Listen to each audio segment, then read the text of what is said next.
احلام، جيسبر كامل راكم ملاح. انا ولا سافا الحمد لله. صحه رمضانكم تفوتوا ان شاء الله بالصحه والهنا، وربي يتقبلوا منا ومنكم يا رب العالمين. الوغ واش راكم مع رمضان؟ انا ولا سافا الحمد لله، حاسه براحه ما حسيتهاش من زمان. مانيش عارفه، بالك خاطر اني قاعده ناكل في الاكل الصحي، وعم بالكم باللي الماكله في رمضان تاثر بزاف على لو نتاعنا. سي بور سا اني قاعده نجيب لكم اكبر قدر من ممكن من الوصفات الصحيه وتكون سهله سورتو، باش هكا ما تحكم لكمش وقت. فوالا اليوم جبت لكم الشوربه الحارقه. هذه كنت نديرها من قبل في الريجيم.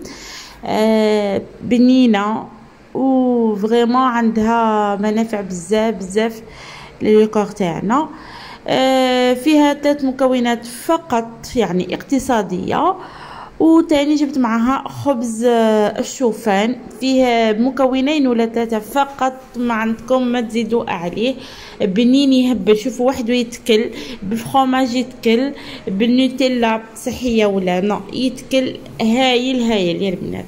دونك تاكدوا بلي ما نجيبلكمش حاجه ماشي بنينه، باسكو انا اي حاجه تاع ريجي ماشي بنينه وما ناكلهاش انا الاولى. دونك فوالا خليكم تبعوا معايا لا فيديو طريقه التحضير تاع الشوربه وتاع الخبز الشوفان. يلا بينا ليتس جو.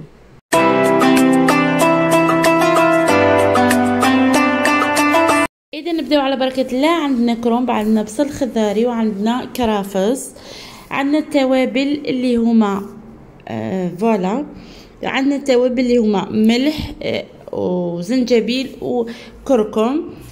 في برمة حطيت الماء يغلى قبل انايا، يعني ما هزش الغليه تاعو، جوست يسخن لي. حطيت كامل المكونات فيه. انا هاد الكميه حكمت لي 3 جوغ نتغدى ونتعشى بها لي وحدي. حطيت راس صغير كرومب، وزوج بصل خضاري، زوج وحايد قطعتهم هكا، و 3000 هكذيك 4000 كرافس. ونحطوا عليهم توابل كما قلنا اللي هي ملح زنجبيل وكركم. زنجبيل وكركم بزاف بزاف مفيدين. انا نحطهم في كل طبق هكا نطيبو، نفضل اني نطيب بهم باسكو مفيدين بزاف بزاف لصحتنا. وفوالا نحطوهم نخليوهم يغلاو، ونروحوا نوجدوا خبز الشوفان الوقت اللي توجدنا فيه الشوربه الحريقه تاعنا.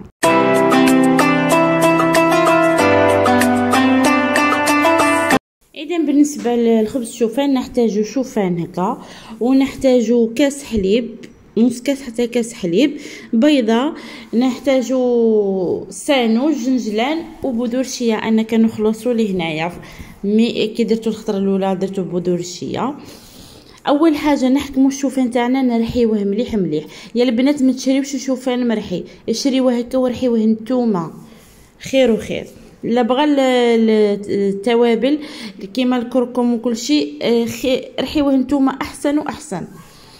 رحيناه نحتاجو سما كاس تاع شوفان مرحي، نحطو عليه من الجنجلان والسانوج كيما قلت لكم، نحطو بذور الشيا بصح ما تكتروا، جوست مغرف صغيره هكذيك برك، خاطر هو يتحق بزاف ما بذور الشيا. نخلطوا المكونات الشايحه مع بعضها مليح مليح مليح مليح.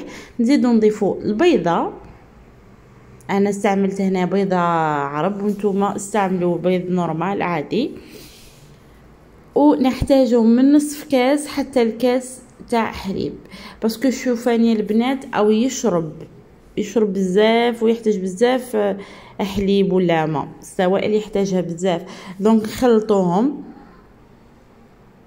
فوالا مليح مليح، ونروحو نطيبوهم في كريبيير ولا مقله عاديه. ماشي لازم كريبيير تقولوا بالك جبنا الوصفات غير باش نشريو الحوايج ومكلفينيتو، نو مقله عاديه سوا كو ما تلصقش تحطوا فيها، كو سوا تلصق لكم عادي دهنوها بشويه زيت عرب وديروا فيها عادي جدا. سما شوفي الحاجه اللي موجوده عندك وخدمي بها. فوالا نطيبوها بهذا الشكل قلت لكم كيما الكريب ولا كيما نحطوا القرصه ريتو شنو القرصه ما نقلبوهاش على وجهها، وهذه نقلبوها على وجهها جوست ما تشيح لنا ونشوفوها هي بدات تشيح هكذا. شوفوا راح نقلبوها فاسيلمون. وانا الكميه هذه جابت لي 4 وحايد هكذا، مش كبار وماشي صغار، مويا يعني تاع لا جورني. وشنو هادو الخبز اللي قاعده نجيب لكم فيهم تلمو كو راهم ساهلين، ديروهم خير قبل ما تاكلوهم، هكا خير باش تاكلوهم جدد وبنان. دونك انا هادو النوع من الخبز هذا ما نحبوش يقعد يبات. اي فوالا حضرنا الشربه تاعنا ورحيناها. الحب ياكلها كيك يقدر ياكلها، مي انا نحبها مرحيه. دونك ميكسيناها في الميكسور ودرنا معها الخبز. تحبوا تزيدوا معها فرماج فري ولا اي عفسه تاكلوا بها. انا ما نقول لكم غير بقاو على خير وتهلاو في رواحكم. نتلاقاو في فيديو جايه. سلام.